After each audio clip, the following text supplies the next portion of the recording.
MS solutions YouTube ചാനലിനെതിരെ നിയമ നടപടി ഉണ്ടാകുമെന്ന് വിദ്യാഭ്യാസ മന്ത്രി വി ശിവൻകുട്ടി. വീണ്ടും പ്രവചനവുമായി ചാനലെത്തിയത് രാജ്യദ്രോഹത്തിന് തുല്യമായ വെല്ലുവിളിയാണ്. കലോത്സവങ്ങളിൽ പ്രതിഷേധങ്ങൾ പലതും സംഘടിപ്പിക്കുന്നത് അധ്യാപകർ എന്നും പരസ്യ പ്രതിഷേധങ്ങൾ കലോത്സവത്തിന്റെ അന്തസ്സിനെ ബാധിക്കുമെന്നും അദ്ദേഹം വിമർശിച്ചു.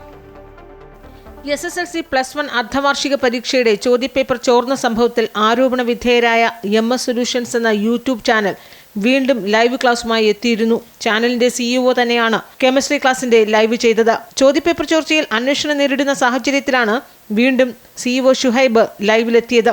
മാധ്യമങ്ങളിൽ വന്ന വാർത്തകൾക്കെതിരെയും പരിഹാസമുണ്ടായിരുന്നു.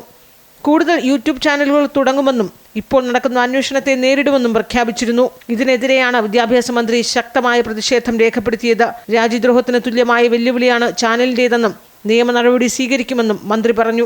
ചോർത്തി വീണ്ടും വെല്ലുവിളിച്ചുകൊണ്ട് ഈ കാര്യങ്ങൾ വീണ്ടും പറയുന്ന ഈ പ്രതിസ്ഥാനത്ത് നിന്നിപ്പോൾ എല്ലാവരും പറയപ്പെടുന്ന വ്യക്തികൾ മനസ്സിലാക്കണം, അവർ ചെയ്തുകൊണ്ടിരിക്കുന്നത് ഒരു സമൂഹത്തെ തകർക്കുന്നതിന് വേണ്ടിയുള്ള നടപടിയാണ് ചെയ്തുകൊണ്ടിരിക്കുന്നത്. ഈ വെല്ലുവിളിയൊക്കെ ഒരു രാജ്യദ്രോഹത്തിന് തുല്യമാണ്. ആ കാര്യം അവർ മനസ്സിലാക്കിയിരിക്കുന്നത് നന്നാണ്. സ്കൂൾ കലോത്സവങ്ങളിൽ അനാരോഗ്യകരമായ പ്രതിഷേധങ്ങൾ നടക്കുന്നത് കലോത്സവത്തിന്റെ അന്തസ്സിനെ ബാധിക്കുമെന്ന് മന്ത്രി ചൂണ്ടിക്കാട്ടി. ചിലയിടങ്ങളിൽ അധ്യാപകർ തന്നെ പ്രതിഷേധത്തിന് നേതൃത്വം നൽകുന്നുവെന്നും മന്ത്രി വിമർശിച്ചു. ഇപ്പോൾ ഒരു പ്രവണത ചില സ്ഥലങ്ങളിൽ കാണുന്നുണ്ട്. റോഡിലിറങ്ങി നൃത്തം ചെയ്യുക, നാടകം കളിക്കുക റോഡിലിറങ്ങി. അതൊന്നും നമുക്ക് അനുവദിക്കാൻ വേണ്ടി പറ്റില്ല. ഒരു കാരണവശാലും അനുവദിക്കാൻ വേണ്ടി പറ്റില്ല. മാനുവലിനനുസരിച്ച് മാത്രമേ കാര്യങ്ങൾ നടത്തിക്കൊണ്ട് പോകുന്നതിന് വേണ്ടി പറ്റുള്ളൂ. അതിന് രക്ഷകർത്താക്കളും സഹകരിക്കണം, PT സഹകരിക്കണം.